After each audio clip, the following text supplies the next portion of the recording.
Só, mudando de assunto aqui, de acordo com o Anuário Brasileiro de Segurança Pública, o estado de Sergipe registrou aumento de crimes contra os grupos considerados mais vulneráveis, sobretudo os crimes sexuais. E para poder fazer uma análise sobre esse cenário, eu vou receber aqui no estúdio, já está comigo aqui no estúdio, a professora de Direito da Universidade Federal de Sergipe, que é coordenadora dos Observatórios Sociais da UFES e também consultora do Unicef aqui no Brasil, é a Karina Esposato. Professora, obrigado por estar aqui conosco, muito bom dia para a senhora, é um prazer tê-la aqui e eu queria que a senhora me trouxesse primeiro uma avaliação inicial sobre esses dados, né? O que a gente pode destacar? Infelizmente, Sergipe ainda tem muito a melhorar quando o assunto é esse, né? Professora, bom dia para a senhora. Muito bom dia.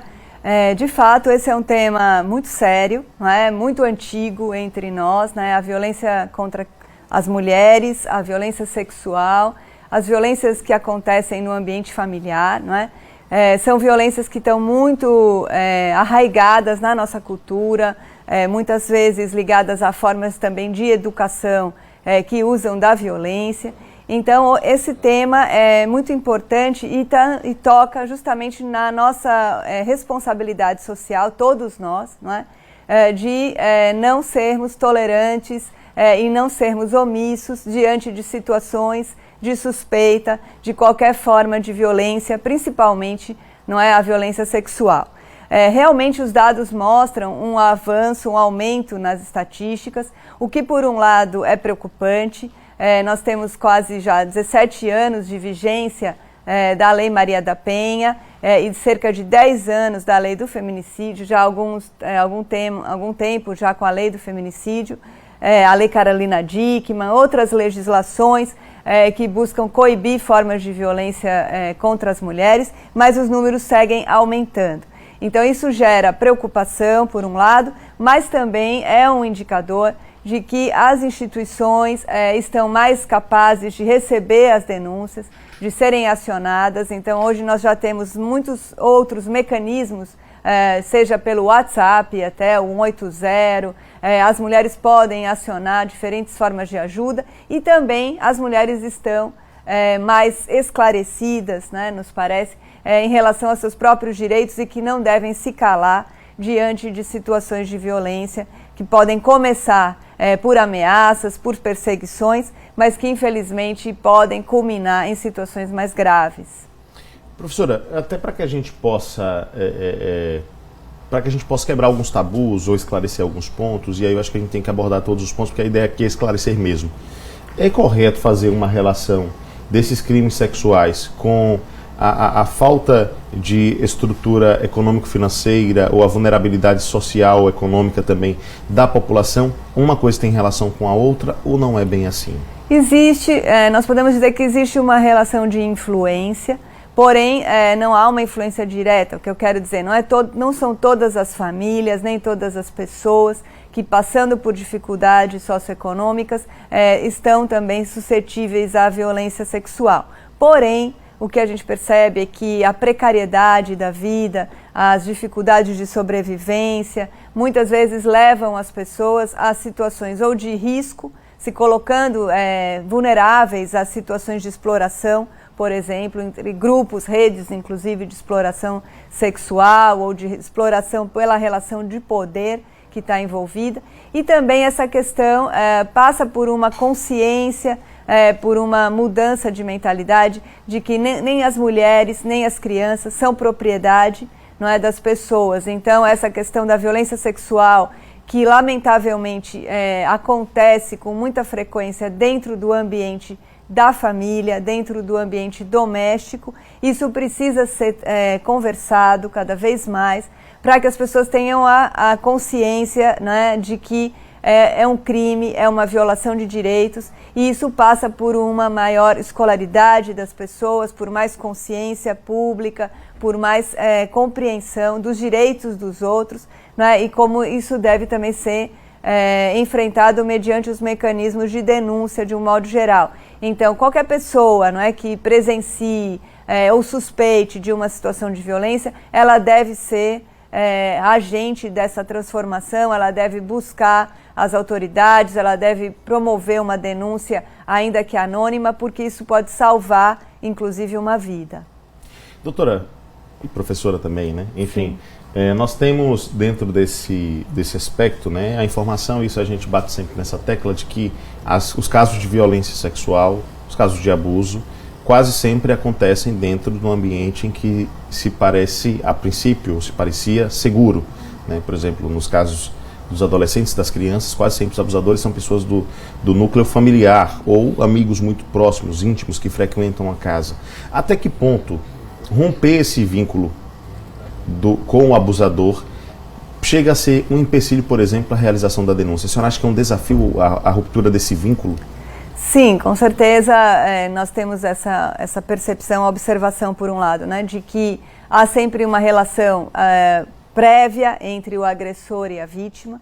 Essa relação muitas vezes é uma relação íntima, é uma relação de confiança e por isso muitos desses crimes eles estão colocados, eles se inserem dentro de um conjunto que nós chamamos de crimes de abuso, inclusive sexual, porque crianças e adolescentes confiam muitas vezes no agressor e em nome dessa confiança até não compreendem inicialmente que estão sendo vítimas de uma violência. Então essa questão do vínculo é fundamental. Por um lado passa também pela necessária educação sexual de crianças e adolescentes. Esse é um tema da maior relevância porque todas as crianças e adolescentes devem ser esclarecidos, orientados de que ninguém pode, né, exercer relação de força, relação sexual, mediante ameaça, mediante constrangimento, e isso então vai gerando uma capacidade maior de resiliência e de resistência e de busca de ajuda, né? Isso por um lado do ponto de vista das vítimas,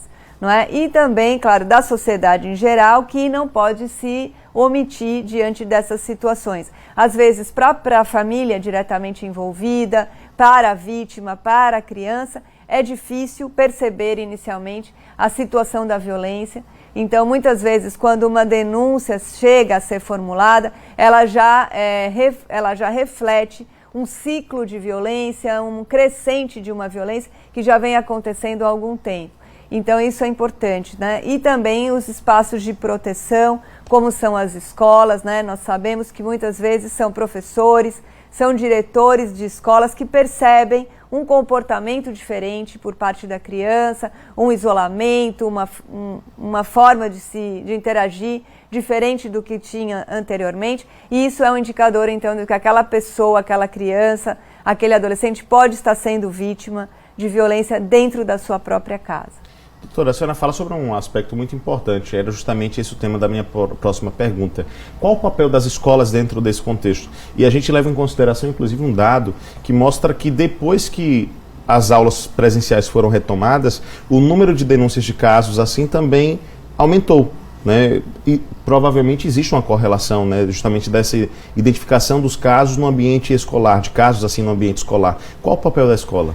Exatamente, a escola é um espaço de proteção, né? Nós sabemos que a escola é um espaço de socialização, evidentemente de educação, de formação, de produção do conhecimento, mas ficou mais do que nunca evidente que as escolas são um espaço de proteção das crianças e dos adolescentes. O período, né, da pandemia demonstrou que, inclusive pelas circunstâncias do confinamento, muitas crianças e mulheres, né, ficaram em presença dos próprios agressores e tiveram muitas dificuldades para sair da cena da violência, para buscar ajuda, para efetivar uma denúncia.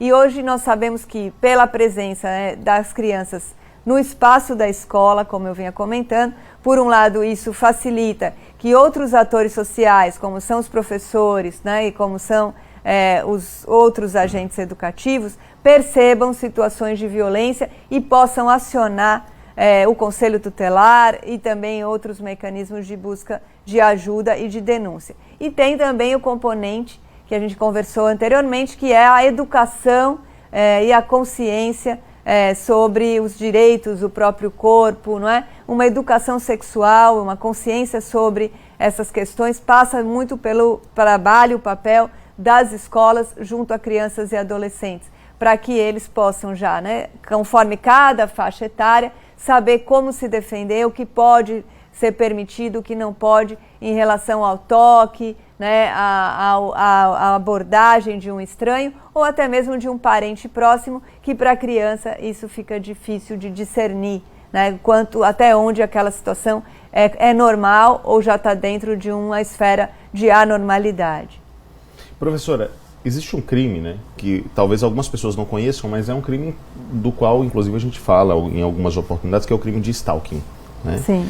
E o anuário mostra que esse crime teve um aumento, pelo menos as denúncias, né, do crime, teve um aumento de 35%, um aumento considerável, né? Eu queria que a senhora explicasse o que é que caracteriza esse crime e nos ajudasse a tentar entender por que é que as denúncias aumentaram tanto.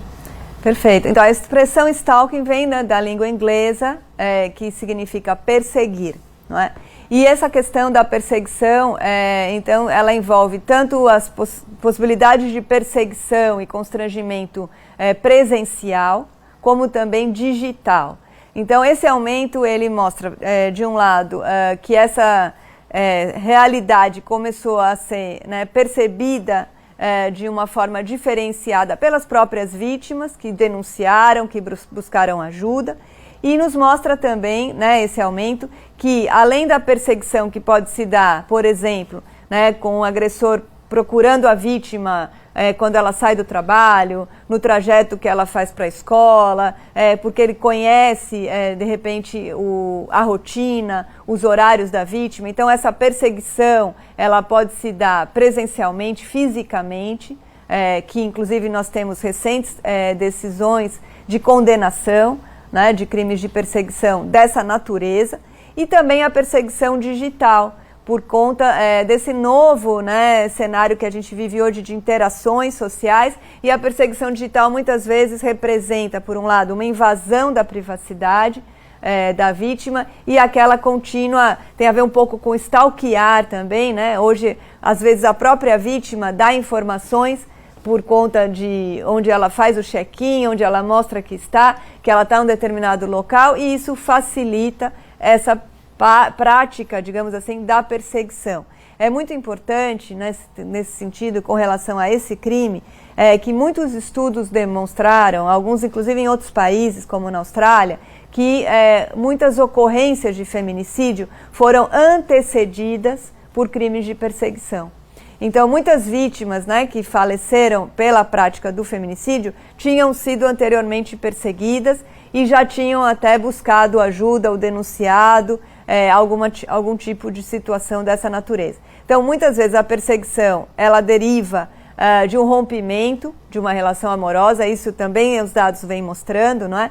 Então, uma dificuldade de aceitar um rompimento de uma relação, e aí a pessoa começa a perseguir a outra, a buscá-la, seja fisicamente, seja digitalmente, e também por não aceitar algum tipo de comportamento da vítima, ou não aceitar o próprio desinteresse da vítima, né? Porque às vezes nem houve uma relação amorosa, mas simplesmente há um desinteresse, e ainda assim, né, a pessoa que não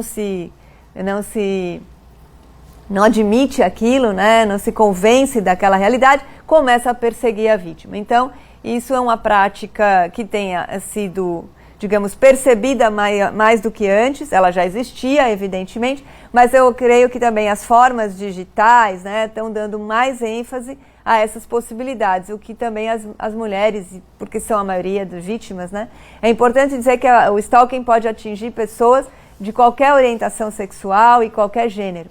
Porém, pelos dados registrados empiricamente, ainda as mulheres têm sido as vítimas mais frequentes. Professora, obrigado pela sua presença, quero agradecer demais. Segunda-feira, início de semana, início também, naturalmente, de um novo dia. A senhora está aqui conosco, trazendo essas informações, eu agradeço demais. Obrigada, acho que também é a oportunidade de lembrar, né? Agosto é um mês também de discussão da violência contra a mulher, do Agosto Lilás. E esse tema tem uma pertinência, uma importância muito grande. Agradeço a oportunidade aqui do diálogo. A senhora voltará em breve. E deixa eu te contar o seguinte.